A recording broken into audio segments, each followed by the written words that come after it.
Hi there, I'm Bizzleberry. I'm here to tell you some little things that you can do to help improve your odds of winning the game before you even get into the game. So when you launch up your game and you get into champion selection, at the very first thing you should be looking at is copying the player has joined the lobby, and just copy everyone's name. And then what you want to do is you'll copy and paste that into OPGG here.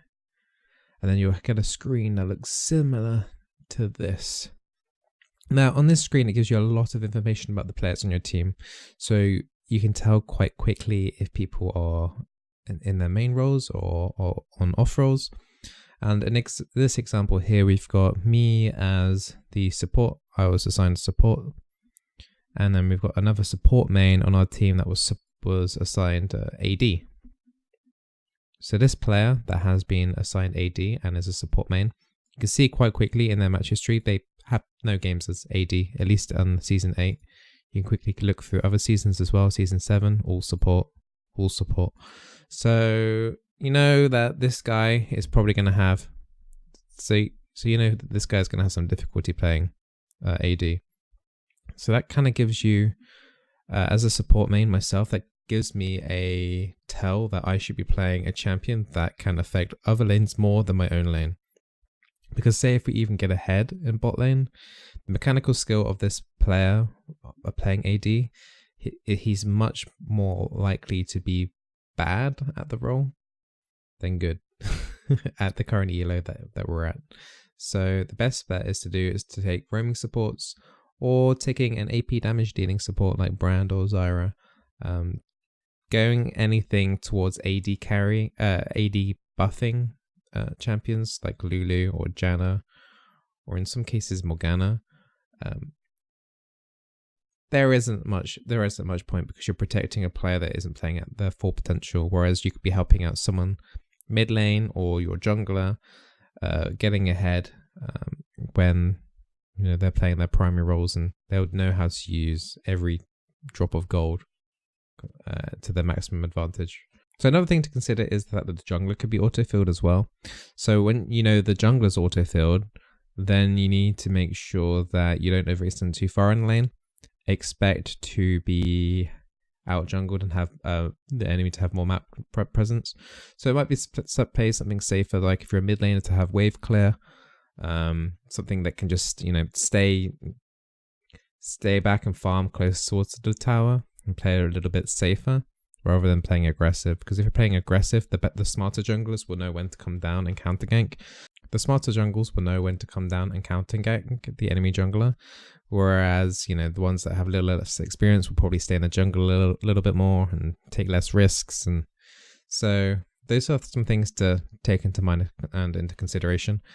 One other thing to bear in mind is champions that are being played by the guys. So for example, say if this guy was support main and you were playing AD, you can see straight away they play a lot of Lulu and a lot of Morgana and Soraka. So playing a hyper carry with this player would probably be more beneficial, because this person in particular likes playing champions that buff up the AD, protect the AD. So you might have more success there. Whereas if you were seeing things more like Thresh, Blitzcrank, Brand, Zyra, you might want to play something more like Caitlyn, Sivir, someone that can protect themselves a little bit more rather than relying on the support to play. So that's something to take into consideration. Obviously, talk to your players in champion selection as well. But that's one really nice thing that you can do. Go through this process. Try and go through it as fast as you can. As you do this more often, you're better. Obviously, it would only take about 30 seconds maximum to get a really brief overview on what your team's like. Then you want to take those categories. So for example, if I was AD this game, I'd be taking something more along the lines of a hyper carry to play with the support here, and then try and base that around what the enemy team has. Like, I wouldn't play anything too risky if like they had a super hard engage comp. Just bear those things in mind and try and synergize as best as you can with your own team, while also being able to put up a decent fight in laning phase. Because at the end of the day, laning phase is a big part of solo queue, more so than I would say professional play. You've got all the information here. just from this one screen to suggest what sorts of champions you should be playing, and what sort of champions your team's going to be playing, and how good they are going to be in those roles. So then once you get into the loading screen, what you can do is you can go and type your own name into this website called professor.gg. So you type your name here, obviously choose what server, and then you'll get a screen similar to this. You'll see both teams pop up on the screen, and then so you've already know what your team is and how good they're going to be on the champions, but then you see how good the enemy is going to be, and how if they've been also filled at all.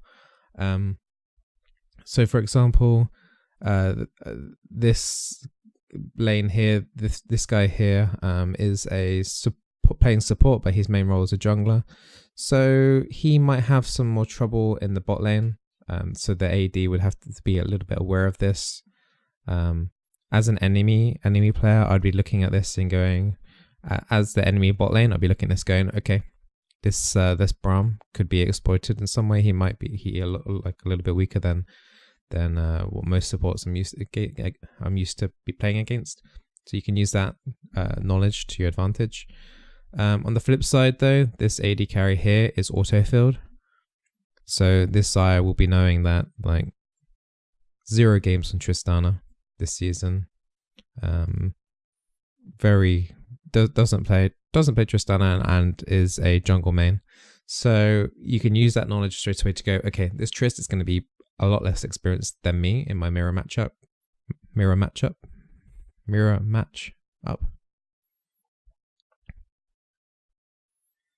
You can see this. I can see straight away that this Tristana is going to be, in theory, a lot weaker than her in mechanical skill in this matchup. So she's going to want to probably play a little bit more aggressive in lane, try and exploit that as well. And then if I was this sire and then seeing, for example, this Rengar, 44% win rate. He's not doing so well. He's lost his last 5 games. So he might be a little bit on tilt. You might be able to get away with a few little more over aggressive moves than usual and try and use that to try and kill this Tristana. Just bear in mind though that this Rakan, for example, has a 72% win rate and he does really well protecting his team, it seems like. So it gives you a little bit more information, gives you a little bit more planning on what you should be kind of doing when you get into game. And it kind of like it just gives you more information. Just bear in mind all of this. These are theory and what's on paper. And obviously you have to change the circumstances as you go on throughout your game. But this is a really good like baseline, because usually when you go into games, you know nothing about the enemy team apart from obviously the championship that they've taken. This gives you more everything. It tells you everything, whether they're auto-filled, whether they're good at or not at the bad or not at the champion. Just gives you more avenues to try and exploit the enemy weaknesses to get a win from the game. And then you just do the same every game. Once again, go into OPGG, you check your team, and then you look at the enemy team through professor.gg. Hopefully that helped you guys, and if you enjoyed this sort of content, feel free to subscribe, and also stream on twitch.tv/Bizzleberry. Bye.